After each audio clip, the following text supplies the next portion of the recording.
Hi, I'm Lauren and I'm here today to show you how to make homemade M&M cookies. To start out with, you're going to need ingredients, and you're going to need flour, brown sugar, baking soda, salt, measuring cups, 2 mixing bowls, an egg, M&Ms, vanilla, room temperature butter, some Crisco, and some spray so that the cookies don't stick to the pan.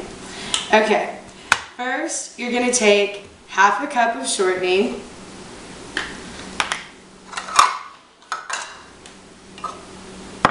that's a cup, half a cup. You're just going to scoop it on into your measuring cup, and then you're going to make sure you scrape off the top, just get it all in there, make sure you have a full cup.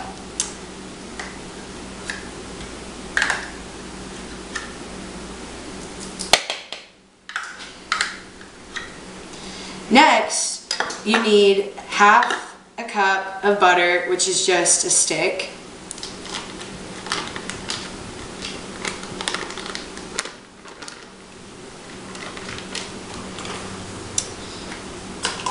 Then you're going to get brown sugar, and you're going to need 3/4 of it, but this is just a 1/4, so we're going to use 3 of them.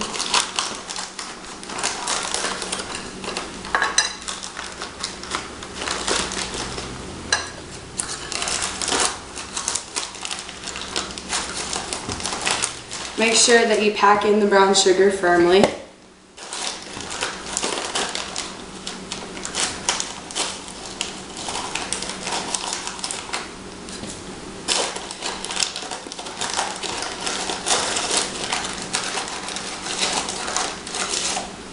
There we go. And next you're going to add your egg.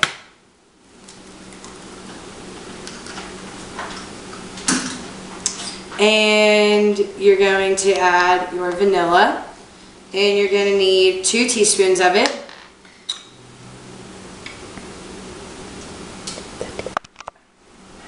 Okay, and then you add your second one.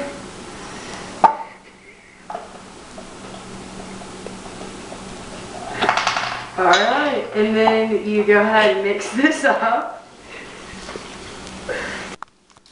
When you're done mixing, it should have a smooth consistency like this. Okay, and next you're going to start adding the flour and the soda and the salt. And you need 3/4 cup of flour. You can just get a knife to make it even on the top.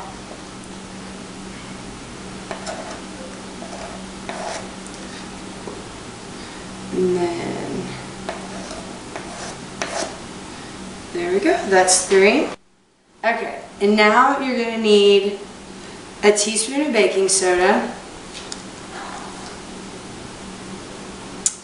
and then you're also going to need half a teaspoon of salt, so I'm just going to pour half of it in this one because this is a full teaspoon.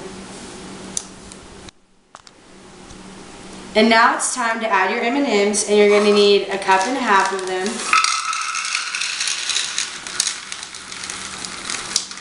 These look tasty. They look delicious.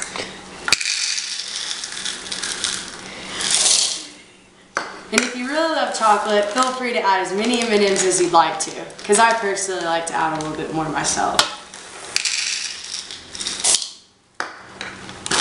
And now you can mix it all together.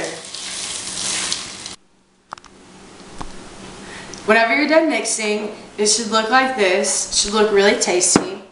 And you're going to want to preheat your oven to 350 degrees so it can heat up while you're making them into little dough balls. And you want to get a pan, doesn't really matter what size, just a cooking sheet. And you want to spray it a little bit so that your cookies aren't sticking to the bottom.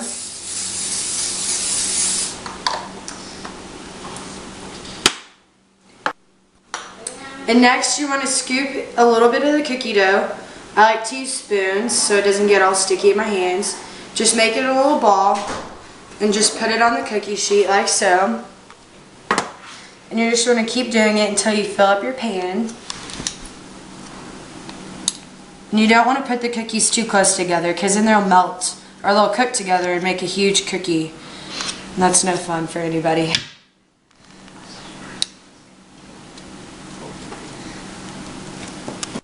Once you're done scooping them, they should look like this, and you're going to want to put them in the oven for 15 to 20 minutes.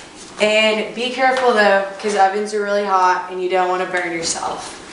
And you're just going to open it and stick them on in. And be sure to set a timer so you don't burn your cookies.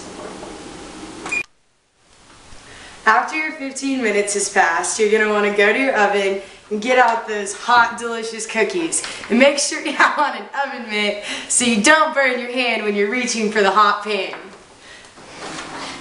Your cookies should look golden and delicious and ready to eat after they've cooled off. You're going to want to put them on a surface like your oven so it's not going to burn anything. And make sure that you turn off your oven to avoid burning down your house or any other crazy thing that could happen. After your cookies have cooled, you're going to want to remove them from the pan, but the pan might still be hot. So be sure that you put on your oven mitt again to hold the pan down securely so you can scoop off the cookies and put them on a plate and they're ready to serve.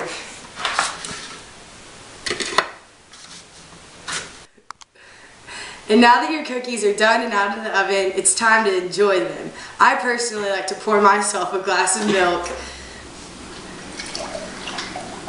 in my favorite snowman mug.